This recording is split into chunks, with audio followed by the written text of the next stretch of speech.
பேசுறாங்க, அதெல்லாம் ஏத்துக்கிறாங்க. மகாபாரத அவங்க பேசுறாங்கன்னா மகாபாரதத்தை பேச மாட்டாங்க. மகாபாரதத்தை பேசுறாரு நம்ம இலங்கை ஜெயராஜ். இலங்கை ஜெயராஜ் ஐயா மட்டும்தான் மகாபாரதத்தையும் மனித வாழ்க்கையும் லிங்க் பண்ணி பேசுவார். இது யாருமே இந்த யூடியூப் சேனல் ஆரம்பித்த காலத்துலேருந்து மகாபாரத விளக்கு யாருமே சொல்லல. ஏன்னா சொல்லக்கூடாதா தெரியல, ஏன் சொல்ல மாட்டேங்கிறாங்கன்னு தெரியல. பிரச்சனை வந்துச்சுன்னா நீங்கள் பார்த்துக்கிறீங்களா? பார்த்துக்கலாமா? கேஸ் போட்டாலும் பார்த்துக்கலாமா? ஏன்னா நிறைய பேர் பயப்படுறாங்க. இது பேர் சொல்லிவிட்டு ஊடகங்களில் போயிட்டு நிறையா பிரச்சனைகள், ஐயாவும் நிறையா கஷ்டங்கள் எல்லாம் நிறையா அனுபவிச்சிருக்காரு எல்லாம் சொன்னதால். மகாபாரதம் ஐயா ஒரு கண்ணோட்டம். மகாபாரதம் அப்படிங்கிறது சினிமா மாதிரி. எனக்கு வேணா தெரிஞ்சு வைதேகி காட்சியிருந்த படம் ஒரு 375 நாள் ஓடுது ஏதோ சொன்னாங்க ரெக்கார்ட். 5000 ஆண்டு ஒரு சினிமா ஓடுகிறான்னா 5000 ஆண்டுகள் ஒரு திரைப்படம் ஓடுகிறான்னா அது மகாபாரதம். இன்னும் ஓடிக்கிட்டு இருக்கு கதை. என்ன பண்ணிட்டாங்கன்னா இப்போ ஐயா கிட்ட இருந்து அந்த மகாபாரதத்துக்கு போகும். இது பாருங்க,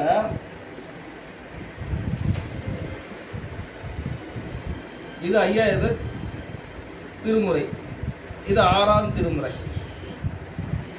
இந்த 6ஆம் திருமுறை எழுதிட்டாரு. எழுதுலன்ட்டு என்ன பண்ணிட்டாங்க ஐயா கிட்டே இந்த ஞானத்தையும் கடவுள் யாரு வரவன் சொல்றவன்னு எல்லாமே வெறும் பாட்டா படிச்சுக்கிட்டு போறான். ஒன்றும் விளங்க மாட்டேங்குது. ஏதோ முத்தி அடையிறதுக்கு ஒரு வழி சொல்றியா சாமின்னா இப்படி பாட்டா படிச்சுட்டு உட்காந்து வள்ளலார்கிட்ட கேட்குறாள். வள்ளலார் கூட இருந்தாள்.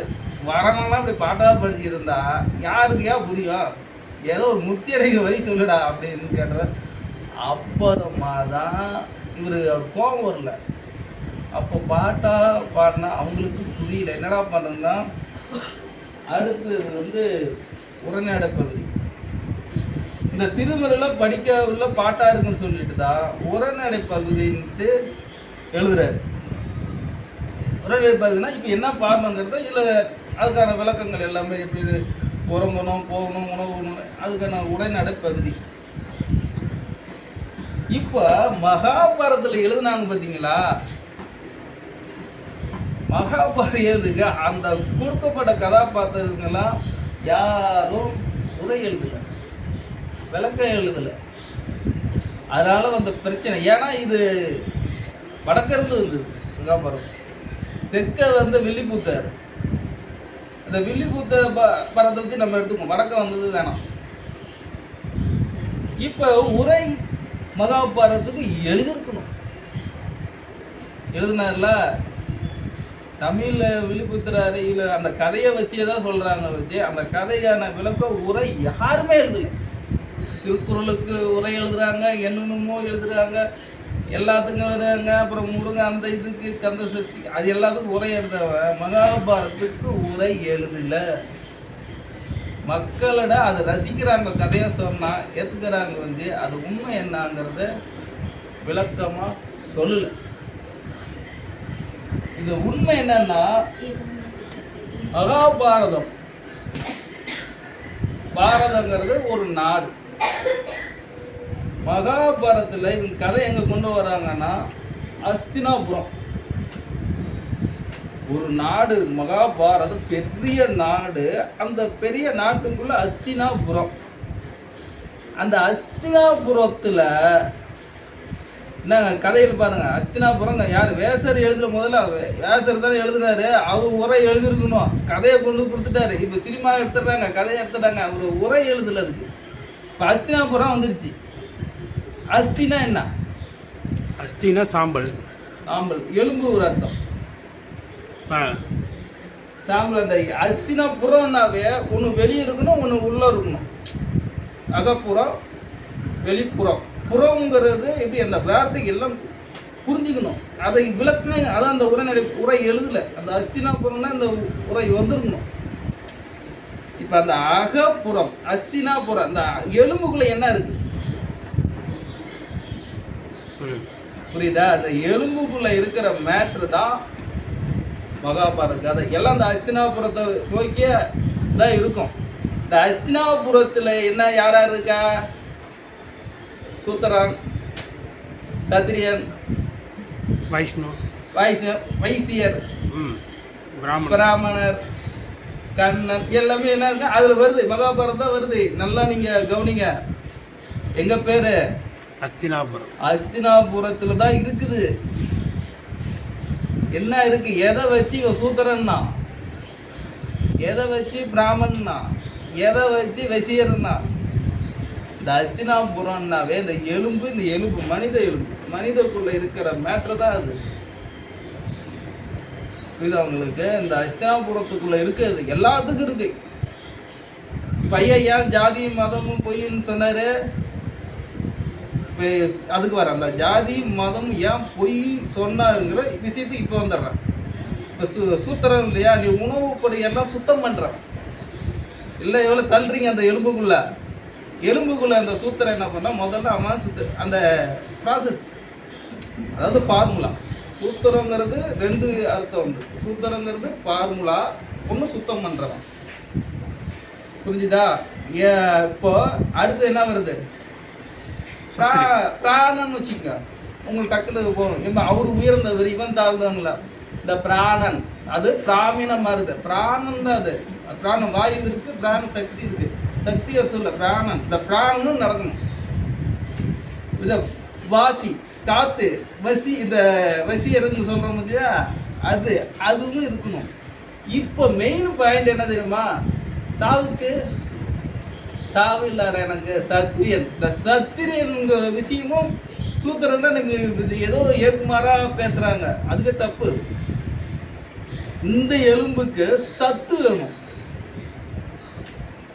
எல்லாமே முக்கியம். சத்து வேணும். சத்திரியன்கிறது சத்து விட்டு போயிடுச்சுன்னா உடல் இறந்து போயிடும். எப்பவுமே அந்த சத்து இருக்கணும். புரிஞ்சுதா? சத்திரியன்னா யாரு? ஏன் கர்ணனை சத்திரியன் இல்லைன்னு சொல்றாங்கன்னா, இந்த சத்திரியங்கள் எல்லாமே எவ்வளோ பஞ்சபாண்டவர்கள் வந்துடும்.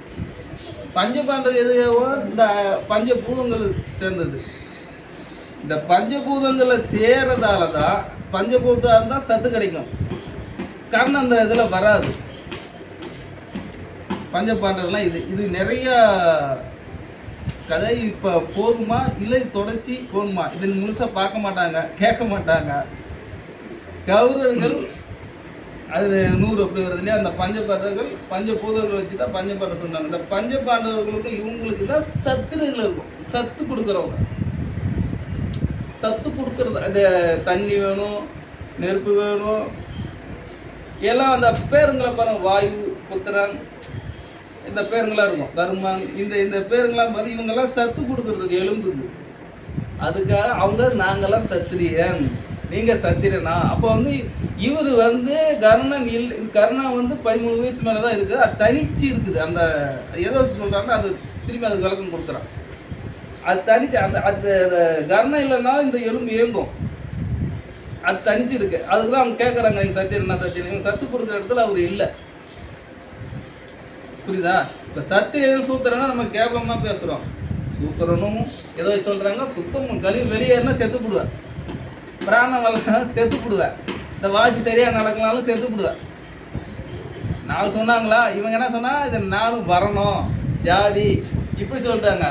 ஐயா பார்த்த கண்ணோட்ட எப்படி இந்த மகாபாரத்தை மனித உடலில் மனித உடலை இப்படி கொடுத்துருக்காங்க. பிராணனுக்கு இதுதான், நான் வாசிக்கு சொன்னாங்க, சூத்திரனுக்கு சுத்தம் பண்ணுற சொல்கிறாங்க. அப்புறம் என்ன சொல்கிறேன், சத்திரியன் சொல்கிறேன். இவங்க அவங்கவுங்க பிடிச்ச மாதிரி அதை எடுத்துக்கிட்டு சாதின்னு சொல்லி அதை பிரித்து மக்கள்கிட்ட அதை திணிச்சு, இது எல்லா மனிதர்களும் எல்லாமே 4 இருக்குது. இது புரியாது. இந்த கண்ணோட்டத்தில் தான் மகாபாரதத்தை பார்க்கணும். எப்படியே மனித உடலில் எலும்பு. அந்த அஸ்தினாபுரம் விளக்கம் கொடுக்கல, அவங்க தெரிஞ்சுன்னா புரிஞ்சிருக்கும். இந்த அஸ்தினாபுரம் அந்த அஸ்திக்குள்ள இத்தனையும் இருக்குது. அப்போ ஜாதி இல்லை மதமும் இல்லை, இங்கே ஒன்றுமே இல்லை. சொன்னது அது எடுத்துக்கிட்டு இது இப்போ இவங்க யார் வகுத்து கொடுத்தாலும் இதுவும் கிடையாது. இவங்க வந்து பிரித்தாங்களா? பிரிக்கல. இவங்க அதை வச்சு சில பேர் உள்ள அந்த கருத்துக்களை திணிச்சு மக்களை இப்படி பிளவுபடுத்திட்டாங்க. அங்கே அதுதான் சாதியும் சமயமும் பொய்யான ஆதியில் உணர்த்தி அறுப்பெருஞ்சு. இதை வச்சு தான் அவர் வந்து ஆமா, இது சாதி கிடையாதுப்பா. அது இதுக்கு இதுதான். பிராணம் இல்லைனாலும் செத்து விடுவேன், வாசி ஓடலனாலும் செத்து விடுவேன், கழிவு விலை சுத்தம் பண்ணாலும் செத்து விடுவேன், சத்து இல்லைனாலும் இப்போ உடம்பு ஆரோக்கியமாக இருக்கணும், தண்ணி வேணும், கொஞ்சம் டயர்டாகுது, சத்து இல்லைன்னா என்ன பண்ணுவேன்? செத்து விடுவேன்.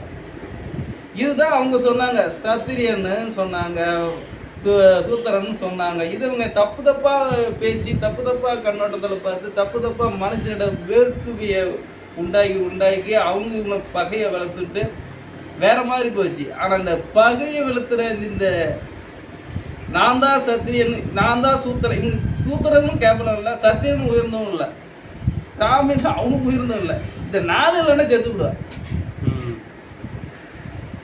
எத்தனை நாள் கழிவு வெளியே வாழ முடியுமா? சுவாசிக்கா வாழ முடியுமா? இல்லை இல்லை. அப்போ இது நாலுமே முக்கியம்.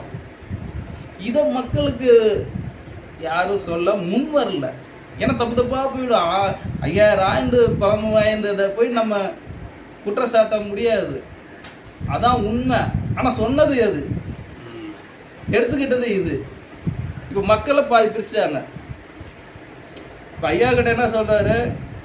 இது எதுவுமே கிடையாது, எல்லாம் மனித குலத்துக்கு எல்லா ஜீவராசிகளும் இறைவன் இருக்கான்ட்டாங்க. எல்லாத்தையும் இருக்கும்போது அப்போ எப்படி அது தனித்தனியாக வந்தது? சொன்னது அது.